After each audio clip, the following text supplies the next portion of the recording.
Hello மக்களே, நானும் என் ஹஸ்பண்டும் வெள்ளக்கோயிலேருந்து கோயம்புத்தூர் போகிறப்போ ஸ்வீட் வாங்கலாம் அப்படின்னு சொல்லிட்டு பொங்கலூரில் இருக்கிற எஸ்ஏஎஸில் ஸ்டாப் பண்ணோம். பொங்கலூர்னாவே இந்த எஸ்ஏஎஸ் ரொம்ப ஃபேமஸுங்க. இங்கே வந்து இந்த ரெடிமேட் ஐட்டம்ஸ் நிறையா வச்சுருந்தாங்க. வத்தல், ஊறுகாய், தொக்கு இந்த மாதிரிலாம். அப்புறம் அதெல்லாம் ஒரு பார்வை விட்டுட்டு வந்த வேலையை பார்க்கலான்னு ஸ்வீட் பக்கம் போயாச்சு. நம்ம traditional sweets, north Indian sweets, அப்புறம் இப்போ புதுசாக ஃபேமஸ் ஆகிட்டு இருக்க துபாய் ஸ்வீட்ஸ், இது எல்லாமே இங்கே வச்சுருந்தாங்க. அதுக்கப்புறம் டேஸ்ட் பார்க்காம வாங்க முடியுமா?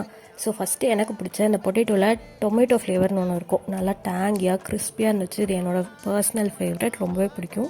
அதுக்கப்புறம் எங்கள் வீட்டு குட்டி பாப்பாவுக்கு பிடிச்ச பொட்டேட்டோ சில்லி சிப்ஸ்னு ஒன்று இருக்கும். இங்கே வந்து பார்த்திங்கன்னா உங்களுக்கு அந்த காரம் இல்லாமல் ஆர்டிஃபிஷியலாக ரெட் கலர் இல்லாமல் ரியலாக போட்டிருப்பாங்க. அது எனக்கு ரொம்பவே பிடிக்கும். அதனால் பாப்பாவுக்கும் நான் வாங்கியாச்சு. கடைசியாக இந்த புல்புல் குனாஃபா அப்படின்னு சொல்லிட்டு ஒன்று இருக்கும், சேமியா போட்ட மாதிரி. அது வந்து எனக்கு இந்த அக்ஷயமில் சாப்பிட்ட மாதிரி இல்லைங்க. ஃபஸ்ட்டு இந்த டேஸ்ட் இங்கே இல்லை, பட் இருந்தாலும் ஒரு ஆவரேஜ் டேஸ்ட்டில் இருந்துச்சு. மற்ற ஸ்வீட்டெல்லாம் சூப்பராகவே இருந்துச்சு. எல்லாத்தையும் வாங்கிட்டு நானும் என் வீட்டுக்காரரும் கிளம்பிட்டோம். டாட்டா பாய்.